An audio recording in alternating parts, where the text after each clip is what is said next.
NES Godzilla. When I got back to the game, I was getting very upset and confused. I thought about the way the monster looked at me. The game couldn't have heard what I said. That's impossible. It had to be a random occurrence. But why did it happen precisely at the moment I insulted the monster? Nothing about this game made any sense. The new Godzilla monsters, the weird replacement monsters, out-of-place imagery like the green temples, quiz levels, and the red monster chases, it didn't seem to add up in any kind of meaningful way. If it was a prank, it wasn't funny in any way I could understand. And they clearly put far too much effort into it. If they were trying to make a genuine sequel to with new Godzilla monsters, then why did they add everything else? Maybe it was some kind of art experiment, some group project made by a bunch of really talented and crazy people, and they lost the cartridge somehow, or maybe they intended for some random person to find it. It was all just fruitless guessing, as far as I could tell. There was only one way to figure out what the deal with this game was, to play it through to the end. Maybe, just maybe, there would be something in the credits.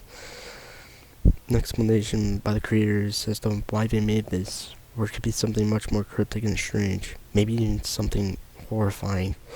Before I got a good look at the adventure board, I considered replaying Trance to see if the red monster would look at me again, but I decided against it. I wanted to keep moving forward. I was also somewhat worried that backtracking might cause the game to become even more strange. The dimension board music sounded a lot like the Saturn music, except it was slowed down and played with a piano-sounding instrument. Like most of these new map themes, it had a dangerous, suspenseful feel.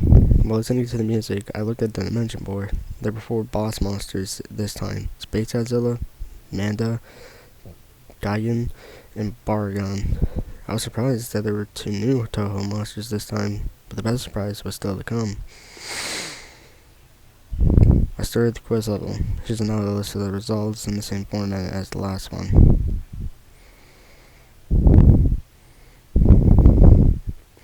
I wasn't entirely sure at the time what face meant by a new monster, but I couldn't resist answering yes just to see what would happen. The result was mind-blowing.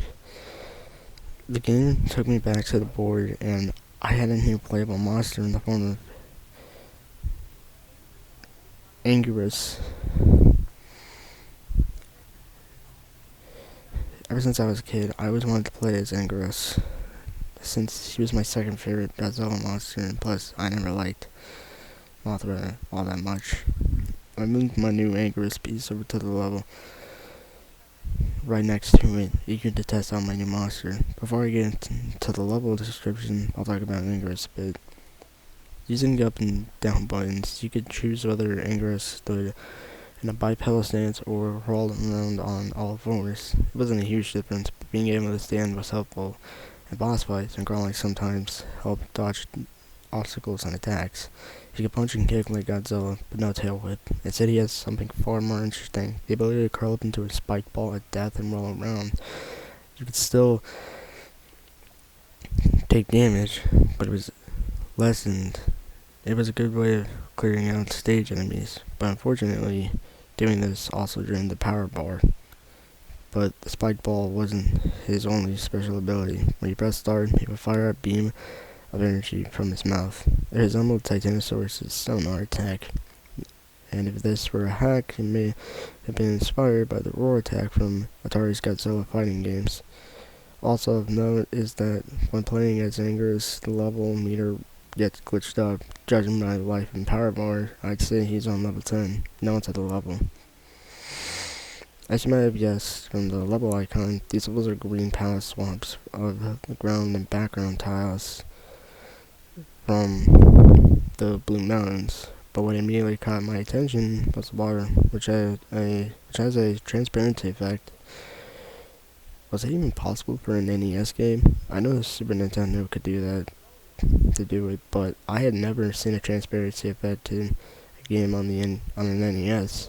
The Green Mountains music was played with the same instrument as the Blue Mountains, but the melody was totally different. It was a very simple song with a lot of abrupt pauses, followed by a loud note every few seconds. Anyway, I went through the usual strolling through the level and again, there were no monsters or anything, but pretty soon I reached a cliff above the water. There was nowhere to go but into the water, so I went down. So down I went. The water transparency made things a bit hard to see, but it's tolerable. After going in the water, I encountered two new enemies: a giant piranha and some kind of spiky bottom beater thing. I liked the piranha because I could easily tell what it was. It was a sane enemy design that would appear in a real game, and there were very few enemies like this. They didn't take much to kill them, but they were quite annoying and could considerably trim down your life if they got close enough. They also tend to travel in packs. As for the bottom feeders, they're easy to deal with. They swim along the bottom of the screen towards you and are easily crushed with a roll attack or jumped over. In this screen guide, you can see me about to run one of them over, and there's a pack of piranha behind it. After I beat that level, I moved Godzilla onto the blue castle icon. I started the level, and I got a title screen with text, "Unforgiving Cold." The level itself looked like a castle dungeon made of blue bricks with rows of identical white statue faces on the walls. These statue faces had a permanent look of horror on their faces. There were also some flickering gray static, which didn't really obscure my vision, but it adds to the very unsettling mood of these levels. The music was a 12-second loop of a low-pitched choir vocalizing that sounded very familiar to me. Whenever I played through one of these levels, I got this sudden, horrible feeling of anxiety. I had the feeling that the farther I progressed through the level, the closer I was getting to something unspeakably evil. There weren't any enemies, but these were some of the longest levels in the game. I only played one level, but it took 7 minutes to complete. I didn't want to admit it to myself at the time, but I realized something playing the castle level. This game has the power to make the player feel certain things. I don't mean in the sense that you get irritated playing a crappy game or you get unnerved by something scary in the game. What I mean is that certain events in the game can instantly make you start feeling something. I know that sounds completely insane. I don't blame you for not believing me. I wouldn't believe any of this either if I didn't play the game myself. There is something very, very wrong with this game, and I still don't know how to explain it.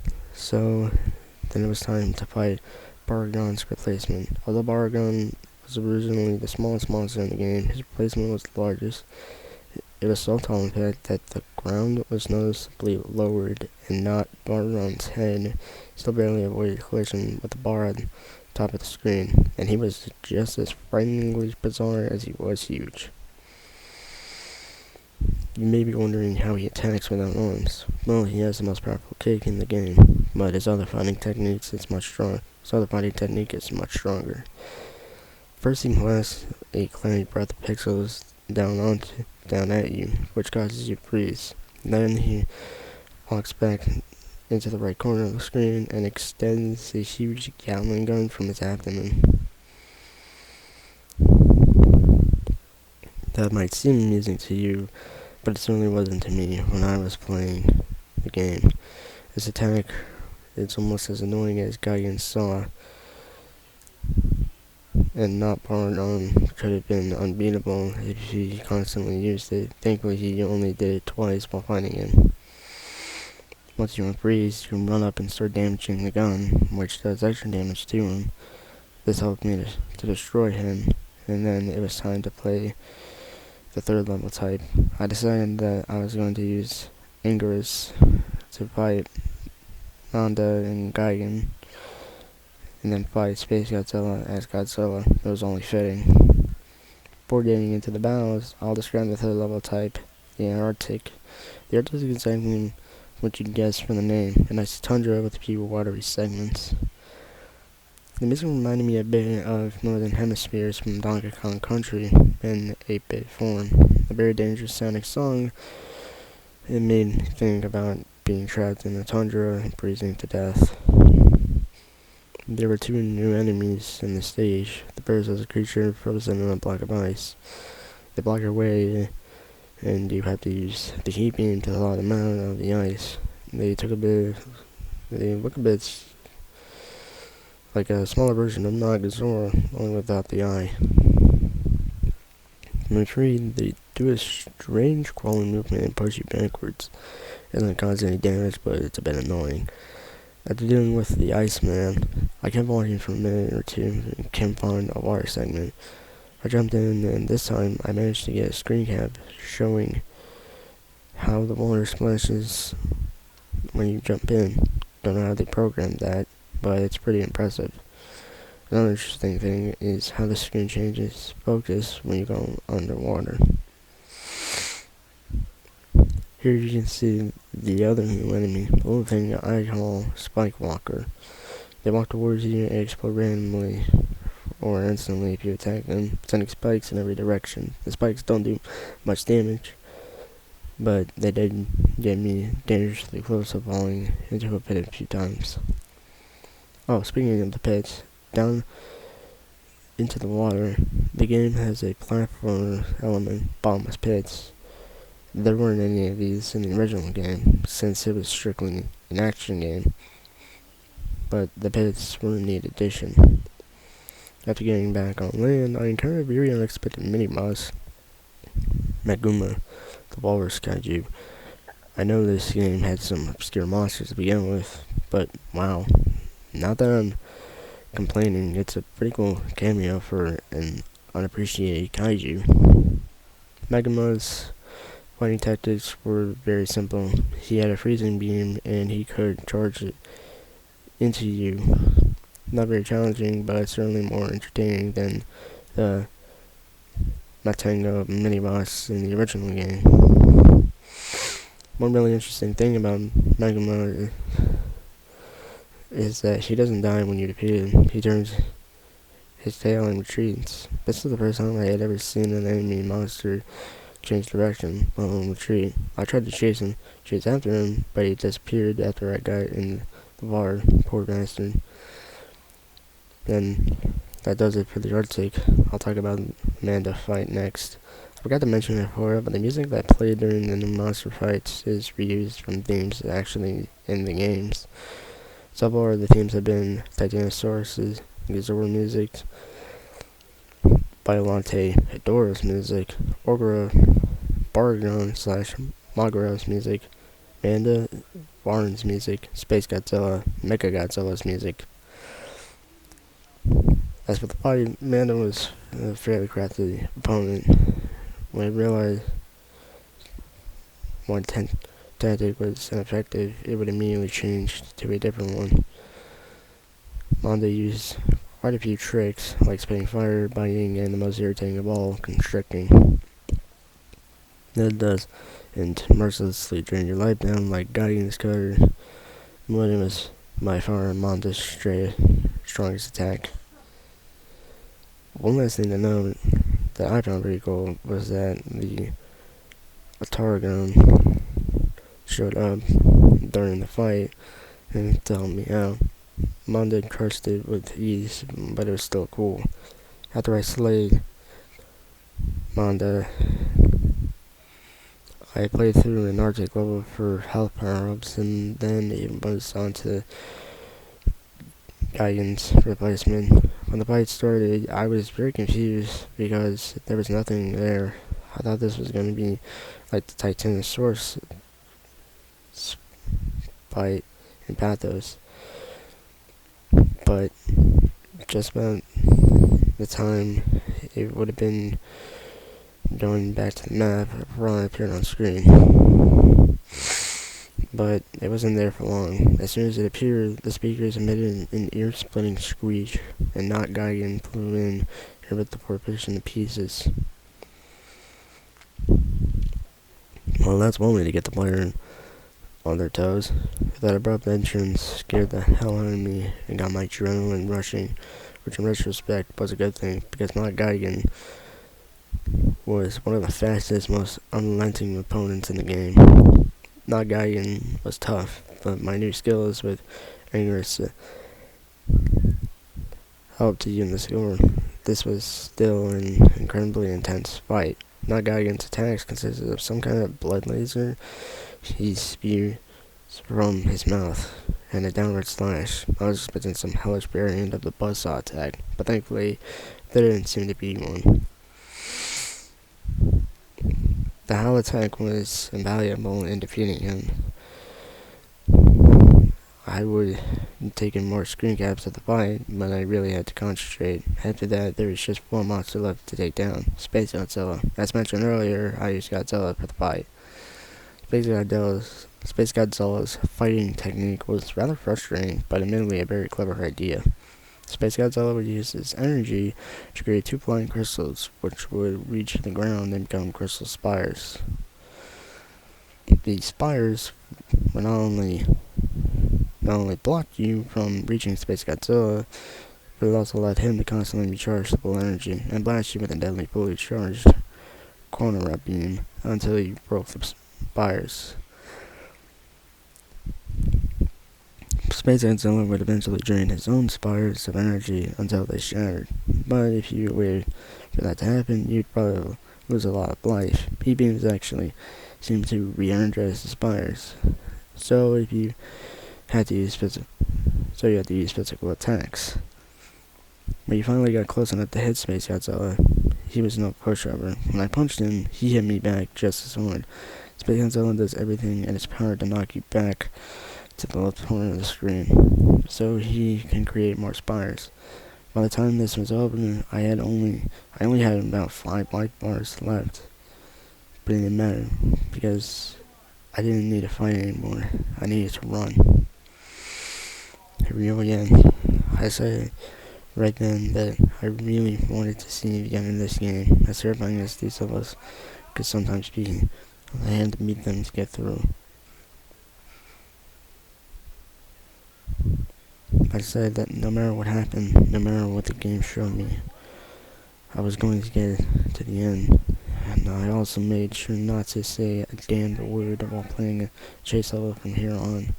For this chase, I tried out Anger's, since his prototype allowed me to move faster than Godzilla or Mothra. The chase started off like the first two, except that there was a river of blood below the ground. I was beginning to get the hang of it, and the extra speed from the roll helped me get an edge on the red monster, especially since I didn't have to worry about a power limit and could keep rolling endlessly.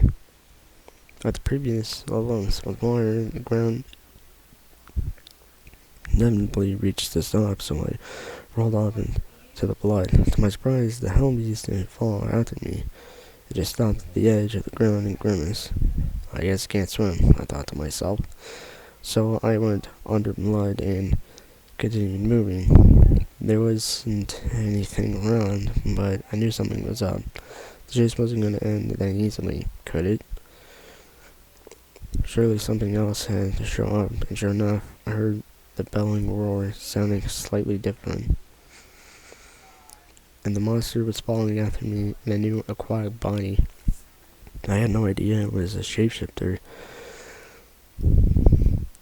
After it reappeared, the chase started to get into the difficulty I had expected. Being submerged slowed me down, putting me and the beast at about the same speed.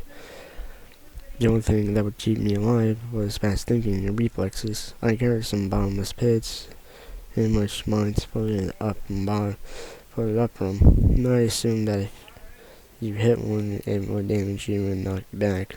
Considering how fast the red monster swims, hitting the mines would be an instant death, so I went through great effort to avoid them. But that wasn't all I had to be wary of. Halfway through the chase, the home beast revealed yet another surprise. A tentacle formed of intestine and tipped with a clawed set of jaws burst from its mouth, trying to pull me in and devour me. I only barely avoided both the tentacle and the mines. but I could tell the beast was getting desperate because the chase was nearly over. And about a minute later, I had spotted a ground as soon as the exit. I leaped with all the might I could muster without breaking my controller. The beast screamed with rage and jumped out of the blood river in one last attempt to drag me down, but I escaped its grasp. This time, I fell back on my bed and took a deep breath, satisfied with yet another successful escape. Now I was headed to the fifth world, Entropy.